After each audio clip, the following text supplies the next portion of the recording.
नारद जी ने कहा कि इनके गर्भ में भगवान विष्णु का भक्त है, इसलिए इसे छोड़ दो। तो नारद जी ने कयाधु को अपने यहाँ रखा और ये सबसे पहला मनोविज्ञान है। इसलिए आपको कई बार लोग जब कहेंगे तो पहला मनोविज्ञान है कि गर्भ में वो जो दानव पुत्र था प्रहलाद, जब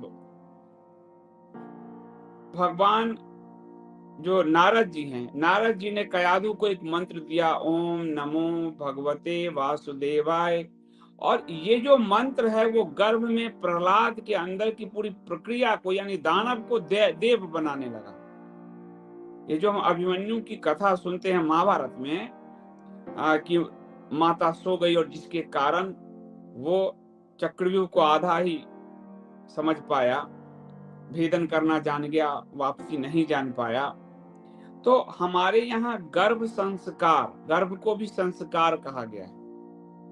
16 संस्कार हैं हमारे। तो गर्भ में जब बालक बालिका या संतान जो भी होती है उसका संस्कार वहीं से शुरू हो जाता है। जो माता खाएगी, जो माता सोचेगी, जो माता करेगी, क्योंकि बच्चा अपनी माँ के गर्भनाल से जुड़ा है। अब आजकल तो एक नया फैशन चल गया है, सरोगेसी मदर।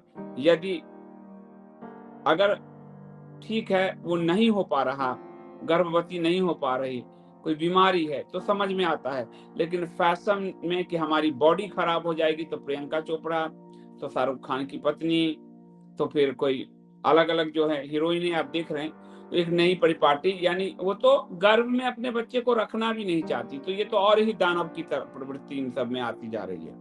दूसरा कि आजकल माता फास्ट फूड इस तरह की कल्चर में हो रही हैं, तो बच्चा में फैटीपन, बीमारीपन।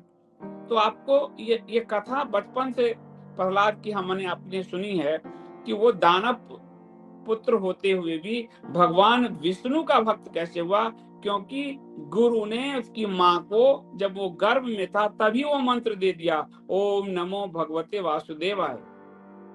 और वासुदेव का नाम लेते लेते ही उसका जन्म हुआ, उसकी पूरी यात्रा हुई। तो हम आज के समय में जो कहते हैं संदीप जी हमारे बच्चे नहीं सीख रहे, हमारे बच्चे धर्म कैसे जानेंगे, क्या हम उस धर्म के लिए अध्ययन मनन चिंतन करने को तैयार हैं? क्या हम अपने गर्भ में जो स्थित संतान है उसमें धर्म के बीज बोना चाहते हैं? क्योंकि जब आपका ही बीज नहीं है, आप ही धर्म धारण कर नहीं किए हुए, तो अपने बच्चे में कैसे डालोगे? बोया पेड़ बबूल का तो आम कहाँ से होए। जब हमने गर्भ में ही संस्कार नहीं दिए तो बाद में रोने से फायदा नहीं। तो पहला आपको इस पूरी कथा में जो सोशलाइजेशन है वो पहला आएगा कि वो गर्भ से ही अगर सोशलाइजेशन करोगे तो दानव पुत्र भी देव हो सकते हैं।